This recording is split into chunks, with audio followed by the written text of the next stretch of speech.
Hi and welcome back to another video. My name is Funny and in this video we're going to do a review on the Infernal Devices series by Cassandra Clare.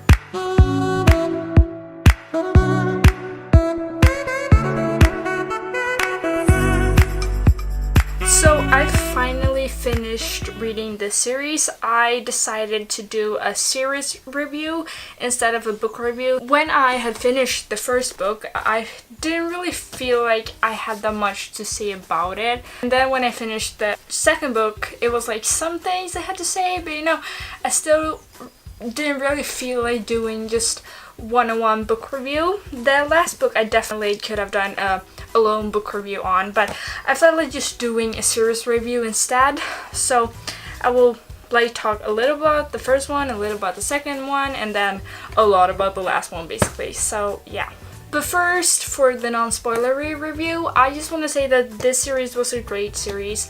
Cassandra Clare is my favorite author, as you may know by now. If you didn't know that, you have probably not been on my channel for that long, but she is my absolute favorite author. I know a lot of people have the Infernal Devices series as a fave series of Cassandra Clare's series. I can definitely say that I do not.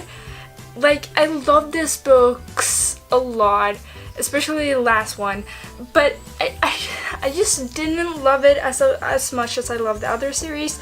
I just really don't relate to the characters at all, especially not the main characters in this series. I just don't relate to them.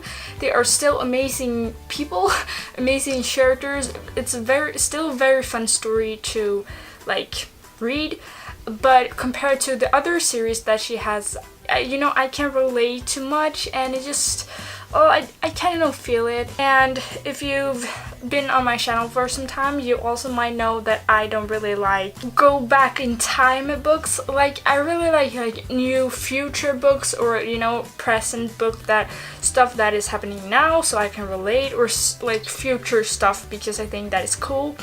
I'm kind of not into that horse and carriage books, so that is probably why I didn't feel this series as much as the other one. But I absolutely recommend you to read this series. I gave the books I think I gave all of the books 4 out of 5 stars. I don't really know, but it's a series that I think everybody will love. It just wasn't really my type, so didn't fall in love with the characters, though Cass's writing, as always, is so fun to read. And I do not regret reading this. When I reread the Immortal Instruments now, it will be much easier for me to understand a lot of people and, background stuff, which will be very fun. A series I really recommend you to read, so if you haven't read them, go read them and then come back and then we can discuss the books together. So let's first talk about the first book, The Clockwork Angel. It has been some time since I read this now. I finished the last book a week ago or something, so it was quite a time since I finished Clockwork Angel. But what do I think about this book? I thought it definitely wasn't what I thought it would be. I had so high expectations for this series since I've heard so much about it, and people love it. The characters, Jam, Will, and Tessa, and everybody was hype, and I just didn't really feel it. If I should be honest, I was more the first and third book, I was really shipping everybody. The second book, as I will come to, I kind of felt it was kind of weird, but we will come to that. Since Tessa is a girl who likes to read, I thought I would relate to her a lot. But oh my god, I did not relate to Tessa, not once. I really don't relate to her, not in any possible way. Not even reading. I couldn't relate to her at all. And then in the beginning she said she didn't like chocolate, and I was just who is this human being who doesn't like chocolate? So yeah, I just really didn't vibe with her. I just thought that was kind of weird. I just really don't know what to say about this book. It was good. I didn't think it was that good. It was yeah, it is a good book, but I don't feel with Tessa, which like basically this whole book was about Tessa, you know, her perspective, and I just did not relate to her that much at all, as I said, and I just yeah, the Will and Tessa kiss was pretty. I mean, what else can I say about it? And I mean, we had been waiting for it, and then this whole Will talks to Tessa about that, you know, it was that ending scene-ish when she was about to stay in the institute, and she like thought they like had a thing, and he was like, you know, with his curse that you don't get to know about it in this book. But I don't really have anything to say more about this book. It was a good book. I enjoyed reading it. Nothing special, really. I just didn't feel it that much, honestly. It was a good book. I mean, it's Cassandra Clare, but still. So now we are on to the second book, Clockwork Prince. This one I have a lot more to talk about. I think I wrote some stuff on my phone. Yeah, this book was so irritating for me to read. I was so pissed off at Tessa. Like, I understand that Tessa likes both Will and Jem. I understand, like, you get to understand her. What I do not understand though is that she knows both Will and Jem likes her. Like, obviously she knows that both of them likes her. It's so obvious, and she's just like, I don't even know like what to say. Like, she's just with Will 1 second, then goes to Jem, and like, I am just so irritated. Like, make up your mind. Like, Will, Jem don't know about each other, but Tessa know about both of them, and I don't understand how she can go back and forth between two best friends. Like, I just really do not understand her at all. It's just, I don't understand. I don't understand her. So in this book, you really get to feel Will a lot more, like a lot more. It was nice. I really like to like follow him more in his perspective, because in the first one you really just get to see Tessa's. Yeah, that was like all I had to say about the second book. Yeah, wait, I have one more thing to say about the second book. You know, Tessa turns into Jessamine all the time, and I just thought it was so obvious. Like, when they were writing that letter to Tessa's brother, and they wanted him to meet there at their place, and you know, stuff like that. I was so pissed off when they had to go to the city of Bones, to the Silent Brothers, to get Jessamine to write a letter. Like, Tessa can literally transform into Jessamine. Why? Like, obviously, if she would have taken a pen and started to write, she would have written with Jessamine's like writing style, obviously. Like, why wouldn't she do that? I just thought that was so stupid. Like, such a stupid trip. Like, she can fucking turn into this person, and you'll go a far trip just to get her to write this letter when you can do it yourself. I just thought that was really stupid. I thought it was kind of obvious. Like, why wouldn't Tessa write with Jessamine's handwriting when she would turn into Jessamine? That is just, I thought that was kind of what.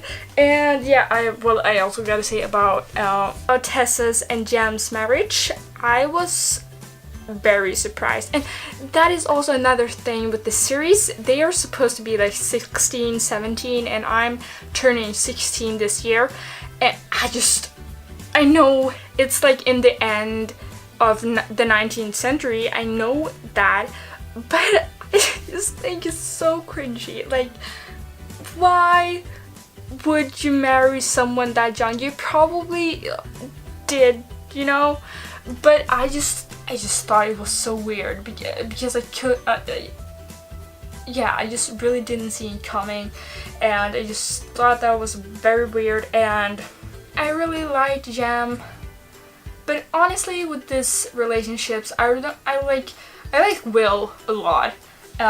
So I kind of shipped him with Tessa just because I like Will, you know. I didn't really like Tessa. And then Jem, he was like kind of cute, you know, but I didn't really feel anything more for him, and since I didn't really like Tessa, I didn't really ship him with Tessa either, you know. So I really didn't feel the OTPs that much that I would have felt if I would have loved Tessa, you know.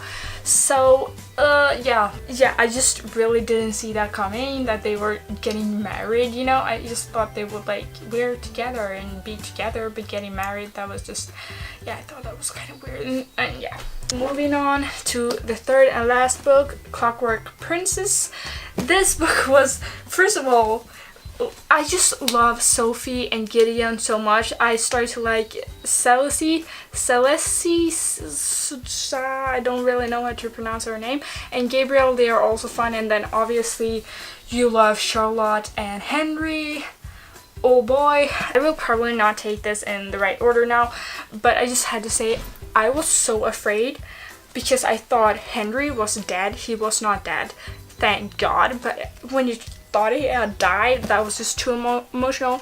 And I really liked the start of this book because it was so funny when they went to fight Benedict the Worm, and then all of Will's jokes with like Gabriel Light Worm, and you know, just see how the worm has turned, and you know, it was just so funny with those jokes. It was just a very cute book. I feel like this review is the worst review I've ever done. Oh my god, I'm so sorry, but it was so funny. I love the characters. This was really a book that like the other two were good books, but this book I really felt with, like I really wanted to read and know what was gonna happen, and it was so funny. I just love funny books. It was such a funny book because Will is so funny, and yeah, it was just so funny. And I said that like 500 times now, but Sophie was also just so slaying. I just love Sophie with my whole heart. Everything I've got, I give to Sophie. Like, she's such a great character. When Jem died, I was sorry, you know, but I didn't really feel it. I would probably get hate for this, but as I've said, I just didn't really feel with the series, which is very sad. I wish I had, but yeah, I did not really. But I've also read The Moral Instrument, so I knew there was this guy that was Jem, and you know, I was like, wait, isn't he a silent brother? And you know, stuff like that. And then turns out he is a silent brother, so yeah, that is what's happening. In the end, when you get in the epilogue, I cried. I cried so much. I mean, they died of old age, which was just so cute that they did. Like, they didn't die in battle, but I cried so much. It made it even worse that to know, like, when Tessa was remembering when she was with Will, and then she talked about the ones who were. I was already like about to cry when she talked about Will's death, you know, and then she said like, yeah, Sophie and Gabriel and Celeste was there, and not Gideon because he had died years before. I couldn't handle it anymore. I just lost it. And then when Will died, it was so sad, and yeah, wow. And then in the end, when Jem comes and he's like with Tessa, I mean, I'm happy for them, but still, I just don't really feel it, you know. Like, it feels so weird that they're like there and then Will is dead, you know. So it just feels weird that to like read like the epilogue when he's just dying of old age. Like, what? It's just too much for my heart. I can't contain it. That is so horrible. So that was probably the worst review you've ever seen. I'm so sorry for it. I really was excited to make this video and then it turned out like shit. But yeah, sometimes it has to turn out like shit, you know. So yeah, that was all I had to say about this series. I really probably missed a lot. It was not a very detailed review, I now realize, but I hope you liked this video anyways. That was all for this video. I hope you liked it, I hope you enjoyed it, and I hope I